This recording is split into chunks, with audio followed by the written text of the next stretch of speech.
ಮೊನ್ನೆ ಬುಧವಾರ ಮಂಡ್ಯ ಜಿಲ್ಲೆಯ ನಾಗಮಂಗಲ ಪಟ್ಟಣ ದಗದಗ ಹೊತ್ತಿ ಉರಿದಿತ್ತು.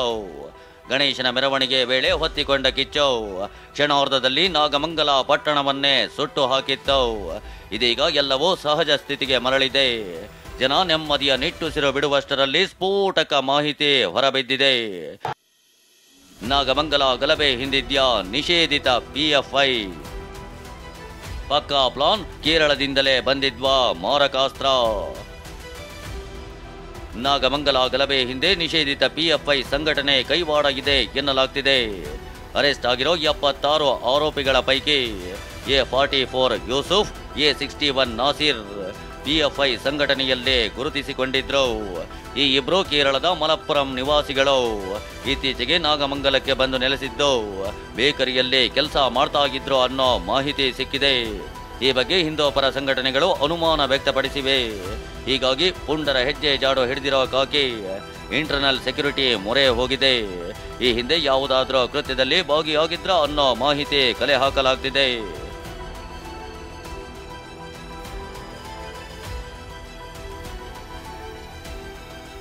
ಈ ಬಗ್ಗೆ ಪ್ರತಿಕ್ರಿಯೆ ನೀಡಿದ ಸಚಿವ ಚೆಲುವರಾಯಸ್ವಾಮಿ, ಕೇರಳದಿಂದ ಬಂದು ಹೋಗಿದ್ದಾರೆ ಅಂತಲ್ಲ, ಬೇಕರಿಯಲ್ಲಿ ಕೆಲಸ ಮಾಡ್ತಿದ್ರು ಎಂದಿದ್ದಾರೆ. ಇದಕ್ಕೆ ತಿರುಗೇಟು ಕೊಟ್ಟಿರೋ ಅಶ್ವಥ್ ನಾರಾಯಣ್, ಕೇರಳದವರಿಗೆ ನಾಗಮಂಗಲದಲ್ಲಿ ಏನು ಕೆಲಸ ಅಂತ ಪ್ರಶ್ನಿಸಿದ್ದಾರೆ. ಅವರು ಕೇರಳದವರು ಬಂದು ಹೋಗೋವ್ರೆ ಅಂತಲ್ಲ, ಅಲ್ಲಿ ಬೇಕರಿಲಿ ಕೆಲಸ ಮಾಡ್ತಾ ಇರೋದ್ರಿಂದ ಅವರು ಆ ಸಂದರ್ಭದಲ್ಲಿ ಇನ್ವಾಲ್ವ್ ಆಗಿದ್ದಾರೆ ಅಂತ ಅರೆಸ್ಟ್ ಆಗಿದೆ.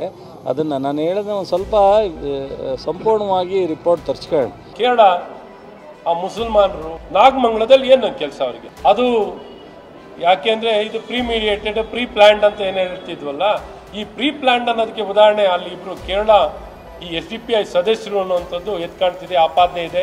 ಹೌದು, ಕೇರಳದ ನೋಡಿ, ಕೇರಳದಲ್ಲಿ ರಾಷ್ಟ್ರದ್ರೋಹಿ ಚಟುವಟಿಕೆ ನಡೆದು ಭಾಳ ದಿವಸ ಆಯಿತು. ಕೇರಳ, ಪಶ್ಚಿಮ ಬಂಗಾಳ, ಈಗ ಅಲ್ಲೆಲ್ಲ ಕಾಂಗ್ರೆಸ್ಸಿನ ಬೆಂಬಲನೇ ಇದೆ.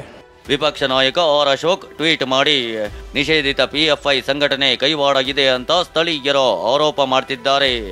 ಈ ಪ್ರಕರಣವನ್ನ NIAಗೆ ವಹಿಸಬೇಕು ಅಂತ CMಗೆ ಆಗ್ರಹಿಸುತ್ತೇವೆ ಎಂದಿದ್ದಾರೆ. ಮೆಡಿಕಲ್ ಶಾಪ್ನಲ್ಲಿ 200 ಮಾಸ್ಕ್ ಖರೀದಿ.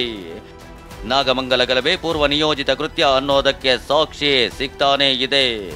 ಗಲಭೆಗೆ ಪೆಟ್ರೋಲ್ ಬಾಂಬ್, ತಲ್ವಾರ್, ಮಾರಕಾಸ್ತ್ರ ಕೇರಳದಿಂದ ಬಂದಿತ್ತ ಅನ್ನೋ ಶಂಕೆಯೂ ಇದೆ. ಗಲಭೆಗೂ ಮುನ್ನ ಮೆಡಿಕಲ್ ಶಾಪ್ನಲ್ಲಿ 200 ಮಾಸ್ಕ್ ಖರೀದಿ ಮಾಡಿರೋದು ಗೊತ್ತಾಗಿದೆ. ಅಲ್ಲದೆ ಶಾಪ್ಗಳಿಗೆ ಬೆಂಕಿ ಇಡೋಕೋ ಮುನ್ನ ಮಾರಕಾಸ್ತ್ರ ಹಿಡಿದು CC ಕ್ಯಾಮೆರಾ ಧ್ವಂಸ ಮಾಡಿರೋ ದೃಶ್ಯಗಳು ಪೊಲೀಸರ ಕೈ ಸೇರಿವೆ. ನಾಗಮಂಗಲ ಕಿಚ್ಚಿಗೆ ಕಾರಣವಾಯ್ತಾ ಇನ್ಸ್ಪೆಕ್ಟರ್ ಜಿಪುಣತನ? ಇನ್ನು ಗಲಭೆಗೆ ಇನ್ಸ್ಪೆಕ್ಟರ್ ಅಶೋಕ್ ಕುಮಾರ್ ಜಿಪುಣತನವೇ ಕಾರಣ ಅನ್ನೋ ಅನುಮಾನ ಮೂಡಿದೆ. ರಿಸರ್ವ್ ಸಿಬ್ಬಂದಿಗೆ ಊಟ ಕೊಡಿಸಲು ಹಿಂದೇಟು ಹಾಕಿದ ಇನ್ಸ್ಪೆಕ್ಟರ್ ಭದ್ರತೆಗೆ ಬಂದಿದ್ದ DAR ಸಿಬ್ಬಂದಿಯನ್ನ ಬೆಳ್ಳೂರಿಗೆ ಶಿಫ್ಟ್ ಮಾಡಿದ್ರು. ರಿಸರ್ವ್ ವಾಹನ ಹೊರಟ ಅರ್ಧ ಗಂಟೆಗೆ ಗಲಭೆ ನಡೆದಿದೆ. ನಿರ್ಲಕ್ಷ್ಯ ತೋರಿದ ಅಶೋಕ್ ಕುಮಾರ್ನ ಸಸ್ಪೆಂಡ್ ಮಾಡಲಾಗಿದೆ.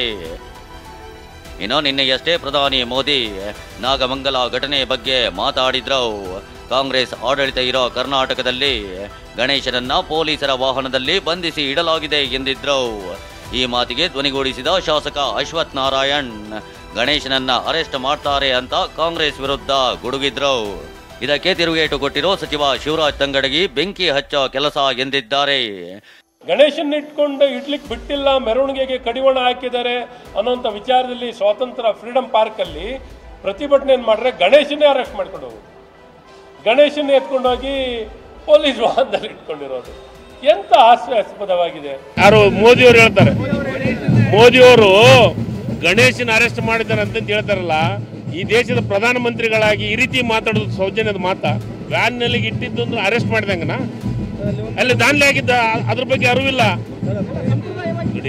ನೋಡಿ. ನಾನೊಂದು ಮಾತು ಹೇಳ್ತೀನಿ, BJP ಅವರಿಗೆ ಇಂಥ ಬೆಂಕಿ ಹತ್ತ ಕೆಲಸ ಬಿಟ್ರೆ ಬದಲಿ ಗೊತ್ತಿಲ್ಲ ಅಷ್ಟೇ.